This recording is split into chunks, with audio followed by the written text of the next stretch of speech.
আসসালামু আলাইকুম রহমতুল্লাহি ওয়া বারাকাতুহু।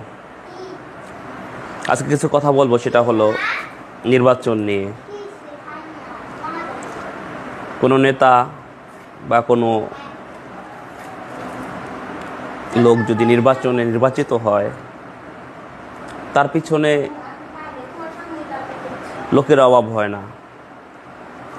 যখন সে নির্বাচিত না হয় তখন কিন্তু তার অনেক কষ্ট করে, অনেক কষ্ট ত্যাগ স্বীকার করে কিন্তু সে নির্বাচিত হয়। সে নির্বাচিত হওয়ার পরে তাকে যারা সাপোর্ট করলো, তার সাথে যারা রইল, পরে ওই নেতা ওই লোকগুলাকে চিনে না। তখন তার চোখ আগে ছিল কপালে, এখন উঠে গেছে আকাশে। আকাশ থেকে তাকালে আমার যে আগের লোকগুলা, তখন আর আমি তাদেরকে চিনি না। কারণ কি? এটা আমাদের সামাজিক এখন কালচার হয়ে দাঁড়াইছে।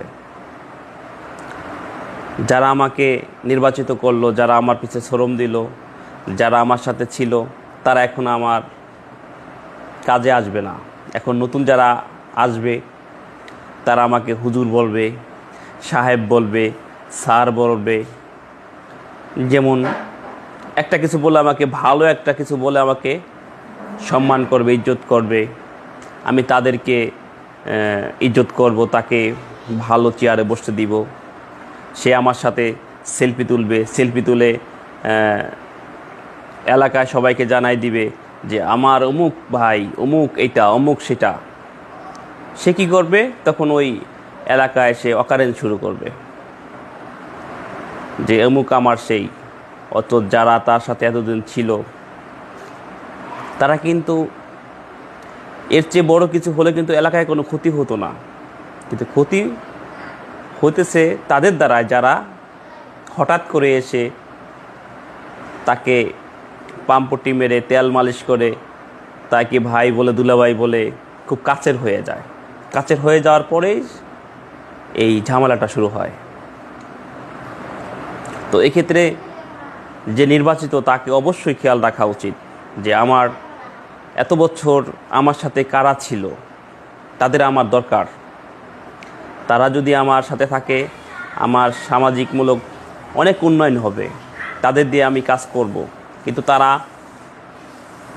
যারা ছিল, তাদেরকে আর সে চিনে না, অনেকেই চিনে না।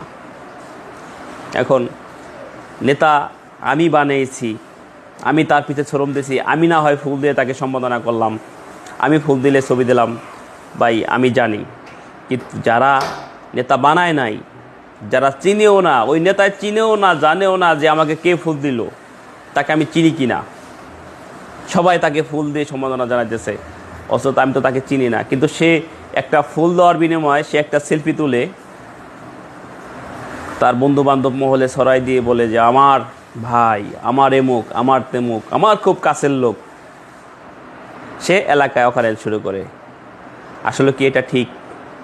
আসলে এটা ঠিক না। তো আমরা যারাই যে নেতার পেছে খাটবেন, যা কিছুই করবেন, কিন্তু নেতাকে আগেই বলে দিবেন যে নির্বাচিত হওয়ার পরে আপনি আমাকে আর চেনার দরকার নাই, আপনাকে নির্বাচিত করে দেই। তখন হয়তো সেই কথাটা মনে রাখতে পারে। অনেকেই চিনে না, জানে না। তাই সমাজে অহরহ এরকম মানুষ, কর্মীরা কষ্ট পাইতেছে যে আমরা নেতা বানাইলাম, নেতা এখন আর আমাদের চিনে না। এটা ঠিক না। এখান থেকে সমাজ অধপতনে চলে যায়, মানুষের, কর্মীদের মনোবল হারিয়ে যায়। তাতে কি হয়? সমর্থনরা হারিয়ে যায়। তো এখানে ক্ষতি আমারই ক্ষতি হবে। তাই আসুন, আমরা যারাই নির্বাচিত হই, যারাই যেখানে ক্ষমতা থাকে, যারাই যেখানে মানুষ ভালোবাসে, যারা আমাকে ভালোবাসে, আমরা তাদেরকে মূল্য দেই। যারা আমাকে ভালোবাসে, আমি তাদেরকেই মূল্য দেওয়া শিখি। তাহলে আমাকেও সবাই মূল্য দিবে, আমিও একদিন ভালো জায়গায় অবস্থান করতে পারবো। আমার সংক্ষিপ্ত কথা অনেকে হয়তো বুঝতে পেরেছেন। যদি কোনো ভুল হয় ক্ষমা দৃষ্টিতে দেখবেন। আজকে পর্যন্তই। আসসালামু আলাইকুম ওয়া রাহমাতুল্লাহি ওয়া বারাকাতুহু।